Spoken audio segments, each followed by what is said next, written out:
தன்னோட மனைவி இந்த அளவுக்கு பாசமாக இருந்திருக்காளே, நம்ம சோதிச்சிட்டமே, வயிற்றிலோட குழந்தை இறந்துட்டு மனைவி இறந்துட்டாளே என்ற அந்த கவலையிலே பார்த்தீங்கன்னா மன்னருக்கு உடல்நிலை பாதிக்கிறது. பார்த்தீங்கன்னா மன்னருக்கு உடல்நிலை பாதித்தோன்னே நாடு கொஞ்சம் கொஞ்சமாக வறட்சியாக ஆரம்பிக்குது. இப்போ நம்ம மன்னர் காலத்தில் எடுத்துட்டா ஒரு வழக்கம் என்ன அப்படின்னா, நாட்டுக்கு ஏதாவது ஒரு கேடு அப்படின்னா மன்னரோட ஜாதகம் வச்சு தான் நாட்டோட தலையெழுத்தை கணிப்பார். அதே மாதிரி பார்த்தீங்கன்னா நாடு வறட்சி ஆகுதுனோடனே மன்னரோட ஜாதகம் பார்க்குறா. பார்க்கும்போது பார்த்தீங்கன்னா ராணியை வந்து நீ பொய் சொல்லி ராணி இறந்தவாசி இது கொன்னத்துக்கு சமம், உனக்கு ஸ்ரீஹத்தி தோஷமானது இருக்குது, பெண் சாபமானது உனக்கு இருக்குது அப்படின்னு சொல்லிடுறேன். சொன்னோடனே சரி இந்த தோஷத்துக்கு எப்படி விமோசனம் அப்படின்னு கேட்குறார். மாதிரி திருவலம்புரம் இந்த ஊருக்கு வந்து லட்சம் அந்தனர்களுக்கு வந்து அன்னதானம் பண்ண சொல்கிறார். அன்னதானம் பண்ணால் அதில் ஒரு நாள் ஒரு உத்தமமான அந்தனர் யார் வந்து சாப்பிட்றானோ அன்றைக்கி தான் அந்த தோஷத்துலேருந்து விமோசனம் அப்படின்னு சொல்லிடுறார். அதே மாதிரி மன்னர் இந்த ஊருக்கு வந்துடுறார்.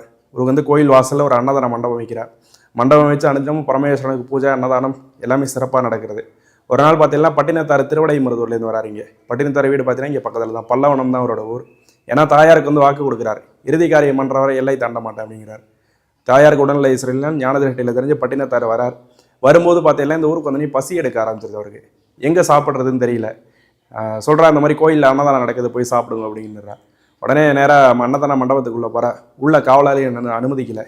எதனால அப்படின்னு கேட்குறா. மன்னர் வந்ததுக்கப்புறம் தான் அன்னதானம்னு சொல்லிடுறா. இவருக்கு பசி தாங்கலை. நேராக மடப்பள்ளிக்குள்ளே போயிடுறார். உள்ளே பார்த்தீங்கன்னா கோயில் ஐயர் இருக்கார். வந்திருக்கிறது பட்டினத்தார் தான் தெரிஞ்சிருது அவருக்கு. தெரிஞ்ச என்ன வேணும் சாமி அப்படின்னு கேட்குறார். பசிக்குதுப்பா ஒரு வாய் சாப்பாடு போடுன்னு அவர் கேட்டுறார். கேட்டவுடனே அவரால் இல்லைன்னு சொல்ல முடியல.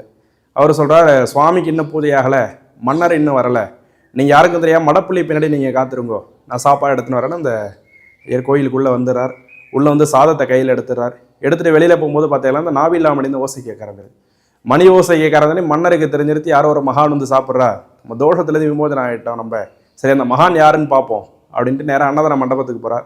உள்ளே போனால் யாரும் சாப்பிடலை. கோயிலுக்குள்ளே வந்து கேட்குறா, யாருன்னு தெரியல அப்படின்னு சொல்லிடுறா. தேடும் போது பார்த்தீங்கன்னா அந்த சாதம் எடுத்துகிட்டு போன குருக்களை காவலாளிகள் பிடிச்சிடுறாங்க. நேராக மன்னர்கிட்ட கொண்டு வந்துடுறா. மன்னர் கேட்குறாரு யாருக்கு சாப்பாடு எடுத்துன்னு போகிறான்னு. இவர் சொல்ல மாட்டார்.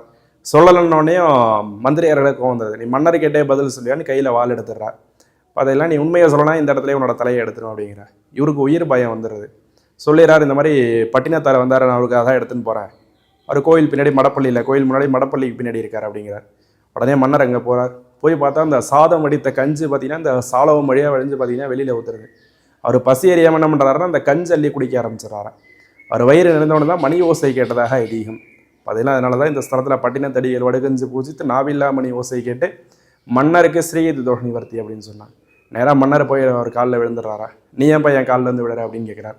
நீங்கள் லட்சம் அந்தனர்களுக்கு சமம் அப்படின்னு சொல்லி காலில் விழுந்து ஆசீர்வாதம் வாங்கி இந்த தோஷத்துலேருந்து விமோசனம் பெற்ற ஸ்தலம் அது.